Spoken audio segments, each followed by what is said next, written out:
Yeah. Isa lang nga tungad. Ayan, laki oh. Ayan naman oh. Huli boy.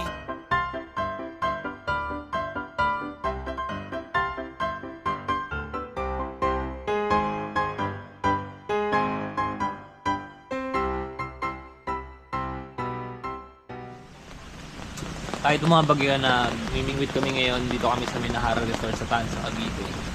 Kita nyo naman, lakas ng ulan. Hirap, wala pa akong mahuli.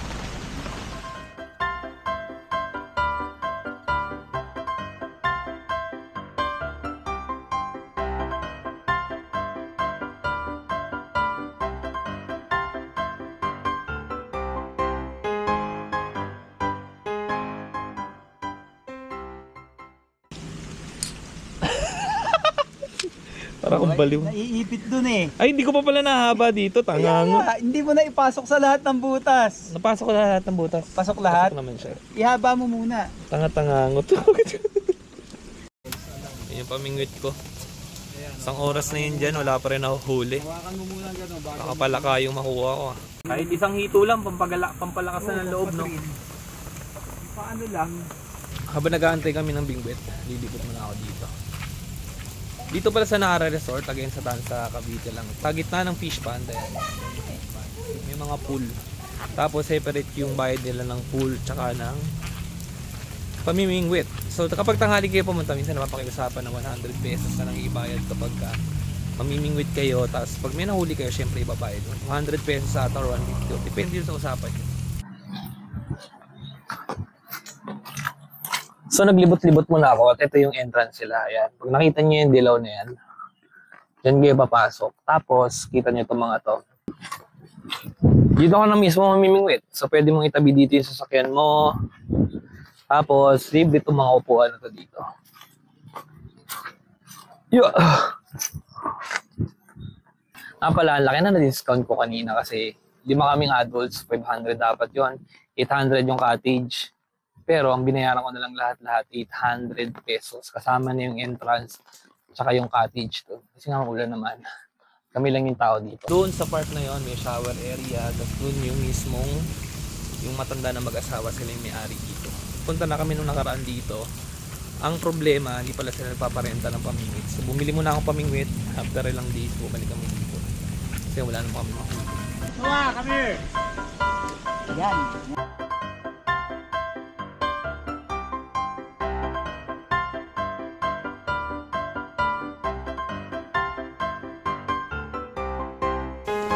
Yung ano ko nasa puno.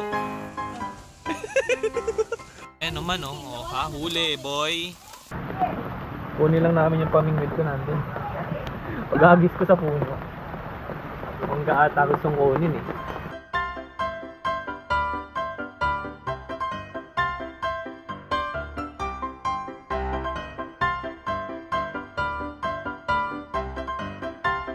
Meron? Oo. As ganito lang yan, kukurot-kurot lang. Kunti nga lang daw. Ano? Hindi ba yung malulusaw? Malulusaw din to, kaya nga kailangan. Ayusin Sakto mo dalawa pag yung- ano. Mina, taray ko. Mina. Isa pa. Payungan mo ako kasi may maano eh. Yeah. Mahuli na tayo dyan. Tawa lang tayong tawa dito, pagkatapos mo nakakulong na. Wait lang ah. Ganun pa rin yan. Silahin natin mabuti yan. Tapos balikan natin siya. Baka nga busog. Kaya pala sabi sa akin ng matanda, good luck kung makakahuli ka. Parang alam niya. Mautak yun ah. May fishing pan dito men. Dito nilalagay yung mga nahuhuli nilang isda. Ito nakakulong. Try natin magpaalam. Itatry ko yung pamingwit. Kapag dito wala talagang kumagat, sabihin wala sa amin yung problema. I-try dito yung pamingwit. Kung may kakagat. Eh ano ba dito? May mga ano ba dyan? Dyan may mga isda talaga? Pero yan dyan, masabit lang yan dyan. Pag bibili dito kukuha. Oo. Ano mga ano dito? Hito tsaka ano? Dito lang lang dyan sa loob na yan. Yung mga sumusobra sa nanguhuli. Ah okay. Hindi nyo na pala pinapakawalan no? Walang mahuli. Madalang talaga makahuli. O ano? Ewan ko lang. Magkano kilo ng hito? Magkano po? 200. Pag tilapia? 120. Walang susuko, walang susuko. Ulo susuko. Kain ka, alas 5 na. Alas 5 na lang kami. Ni galunggong, wala. Odilis, wala. Awit. Wala pa, 420 pa lang. Konti, maya konti. Spanish bread ata talaga gusto nila.